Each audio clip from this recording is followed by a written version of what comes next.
after the traffic warning, so I'm just going to have to stand to the side. I won't be able to see the screen.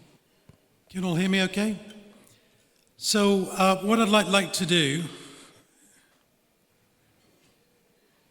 is look at profiling quality as a strategy to accelerate performance improvements, and it's drawing upon the lessons learned from the 2019 to 2022 regulatory reports from CAA. Because as you're aware, the UAE is experiencing a major transition in the transparency of the higher education sector with regards to the reports and things that are coming out from CAA. Previously, they've all been confidential, nobody's known anything, but now they're all published online, at least the executive summaries that go to the university. So there are approximately 50 institutional reports that are now in the public net domain, having been open to security. And the question for us is, what can we learn from that? Why should we do it? How does it help us? So what? Why does it matter? Why don't we just leave it? Has anybody looked at anybody else's report online at the moment? Yes, few. It's highly valuable intelligence, which I think increasingly as we move forward, we're all going to be using. So the first benefit is really risk management. We should definitely pay attention to this resource because at the moment, as we speak today, 17 HEIs have had their licensure revoked. So they're no longer universities. So therefore, what can we learn about the strengths and the weaknesses that are published and imitate the best practice as far as possible so that we're not in that position? And there are 2 HEIs that are on probation.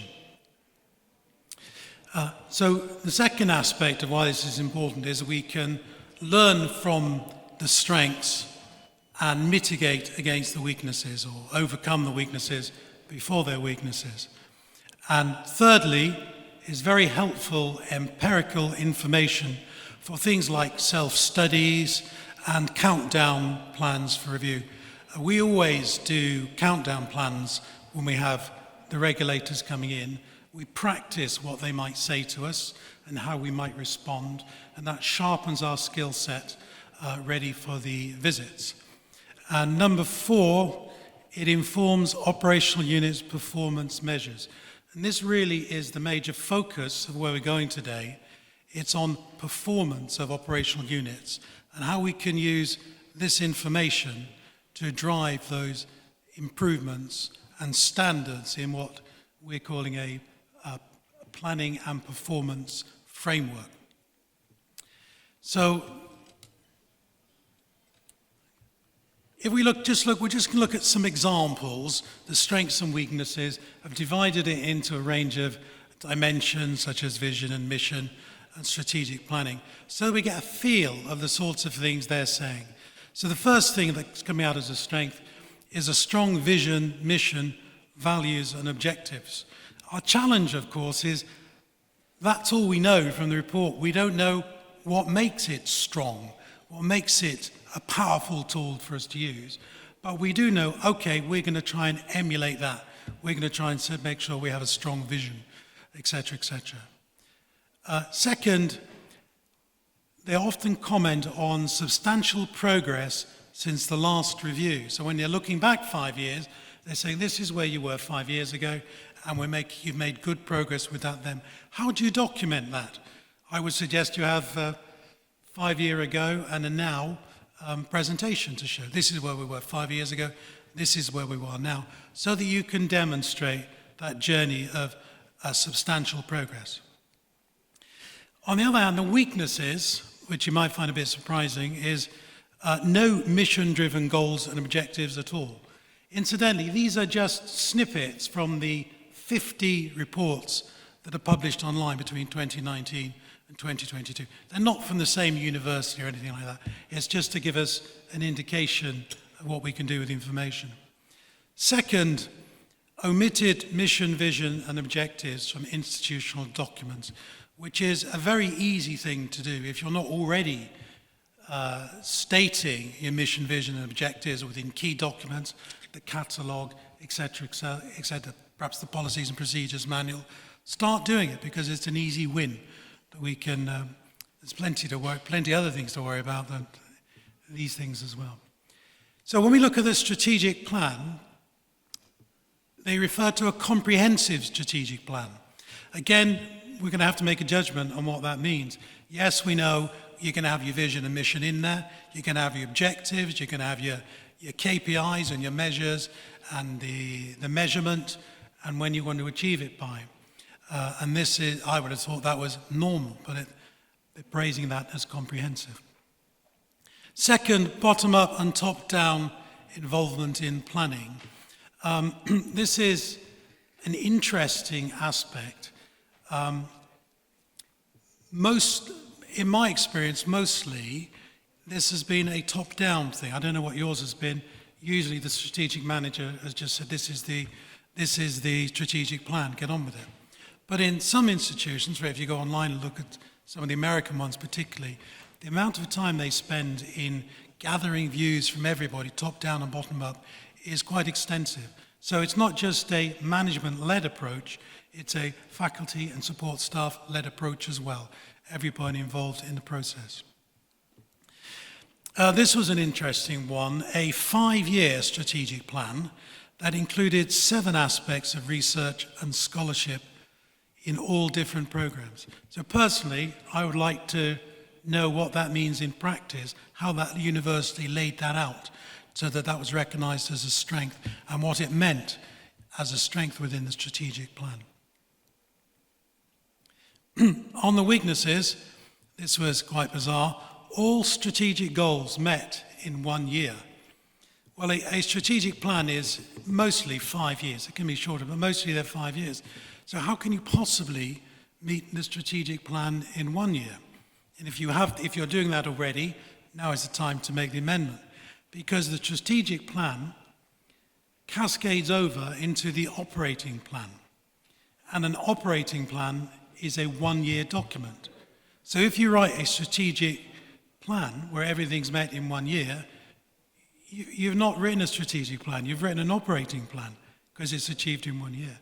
Best practice in strategic planning, I would suggest, is that each operating plan is coupled to the strategic plan.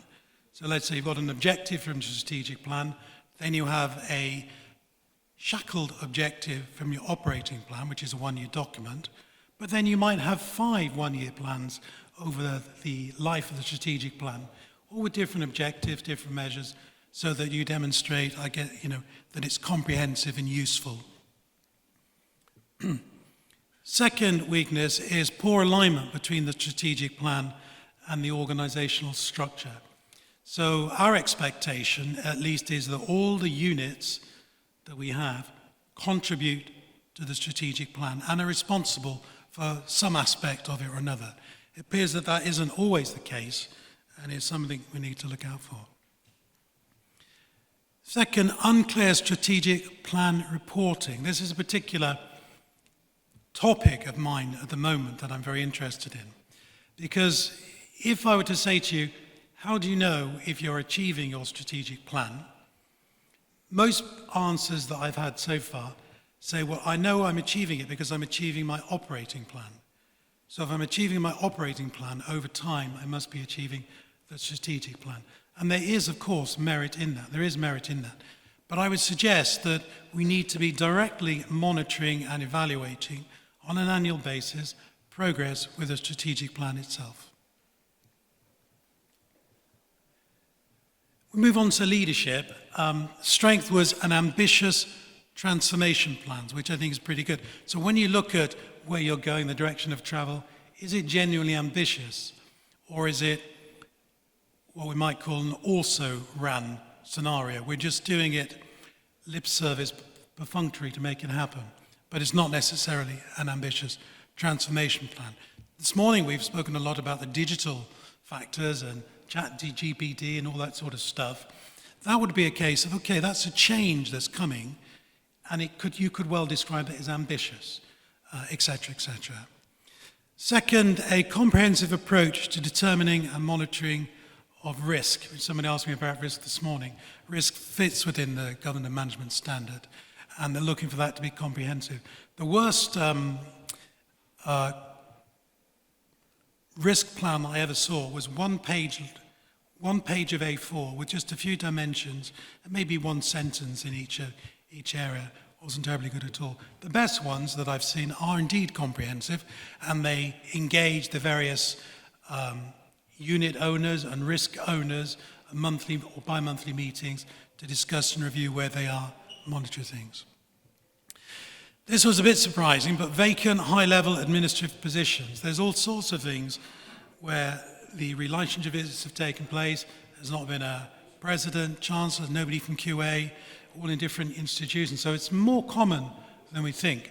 And clearly, CAA are looking to make sure that all positions on the organizational chart are filled. No approach to ensure the effectiveness as risk management. So again, no approach, nothing there that's going to help inform what risk management was. I would suggest also that would be a perfunctory approach at best.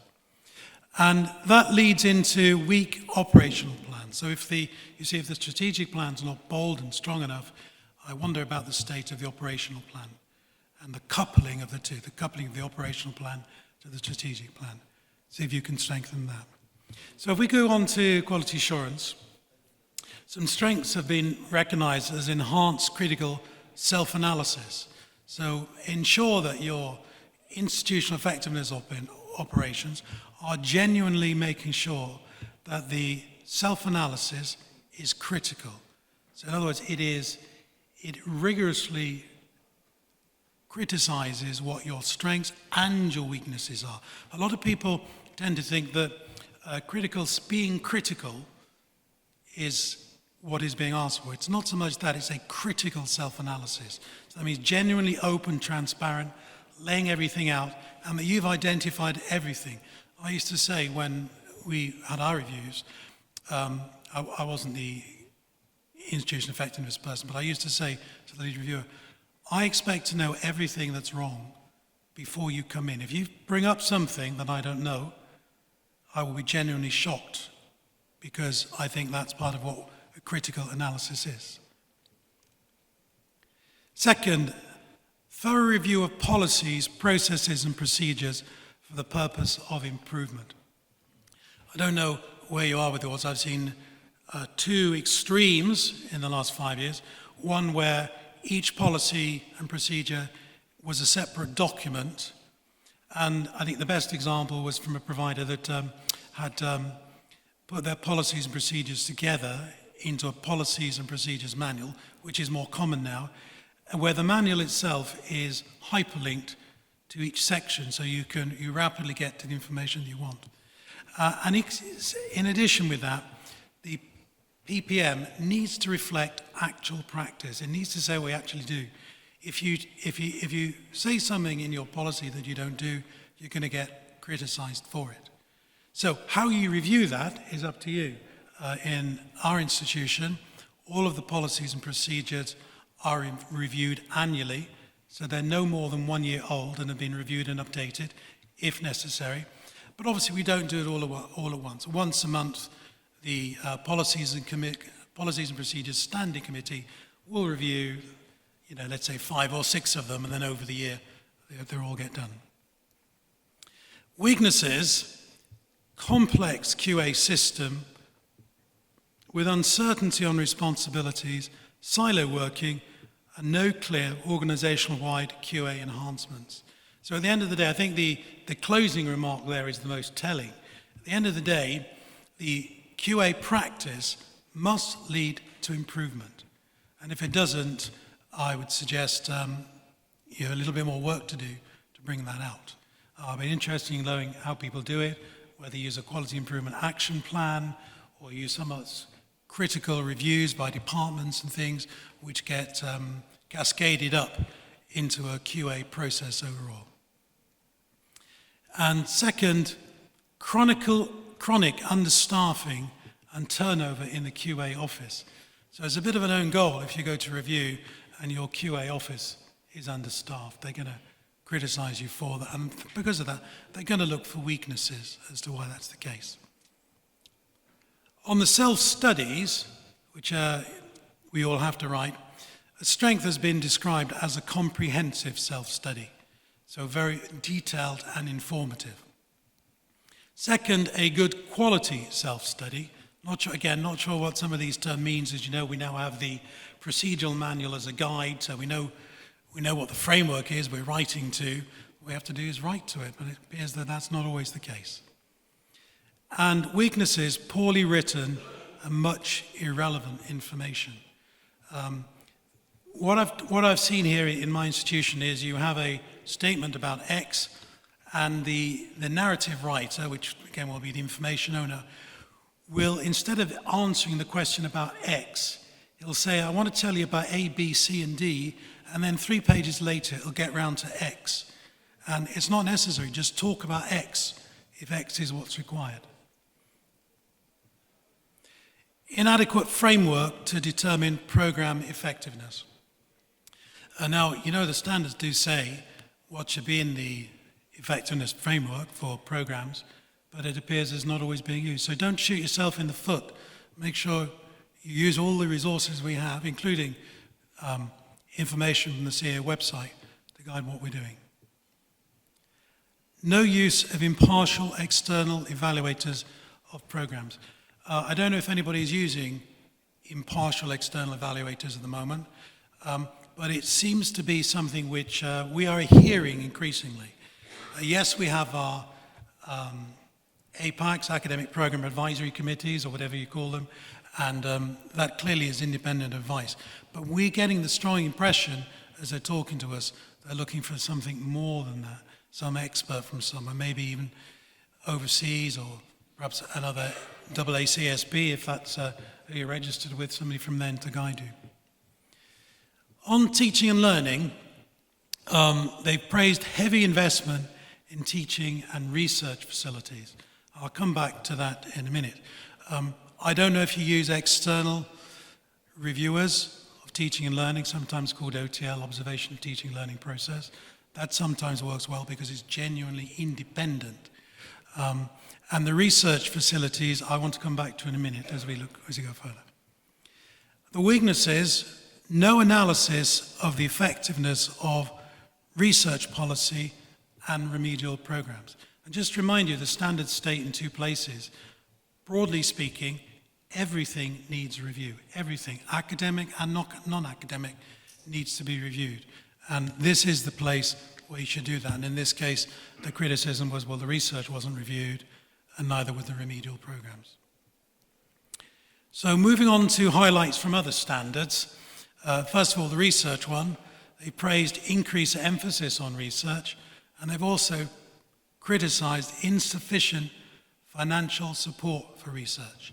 And this area, the financial support, seems to be increasingly spoken more and more loudly. In our case, it's over 5%, I think, because we're a graduate-only school. I can't remember what it is for undergraduates at the moment, but I'm sure you will do.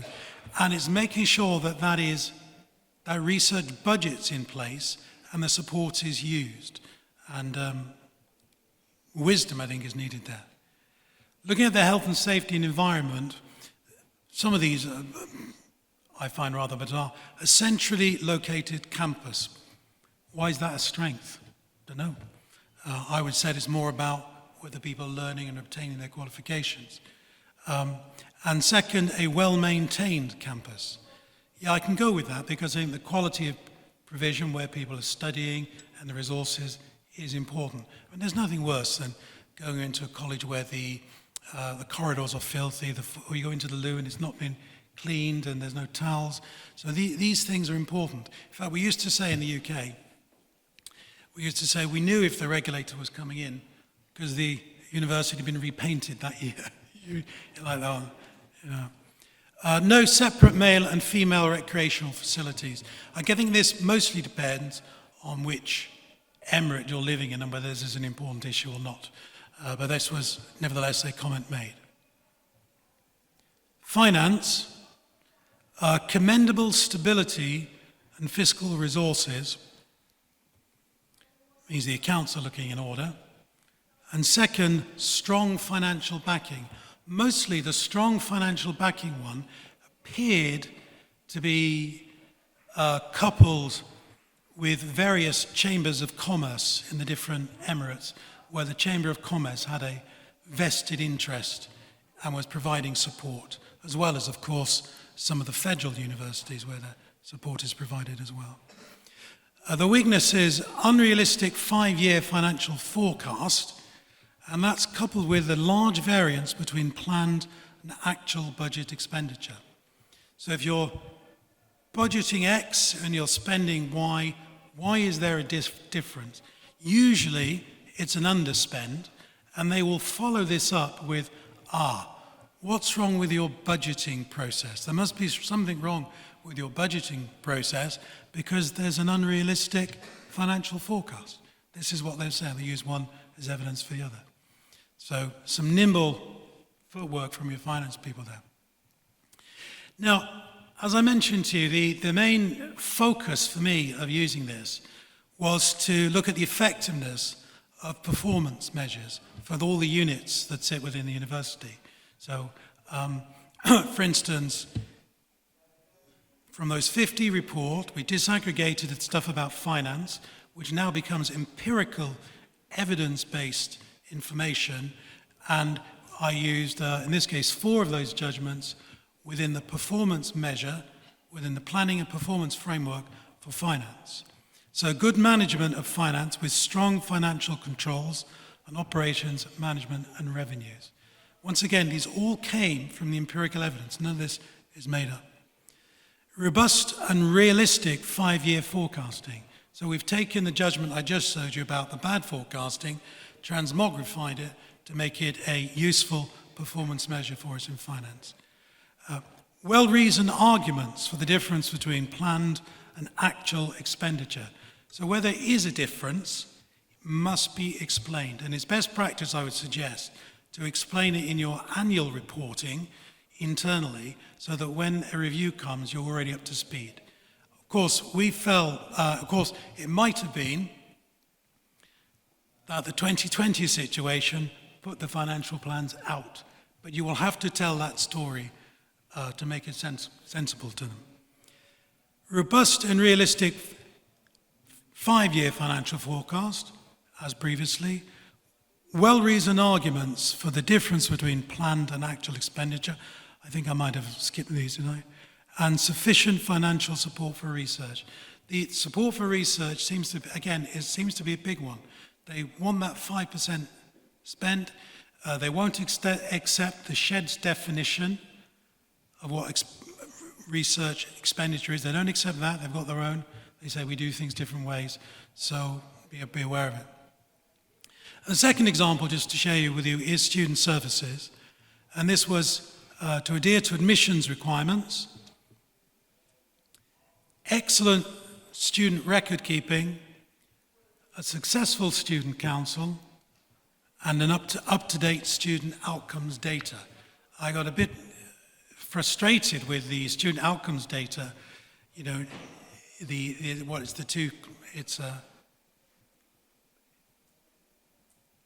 what is it called? In time and overall and in time achievement data. So we've now solidified it so we get quarterly reporting for exactly where we are of these factors. Thank you. That's everything. Hope that was useful. Any questions? Marvelous. Good. Thank you very much.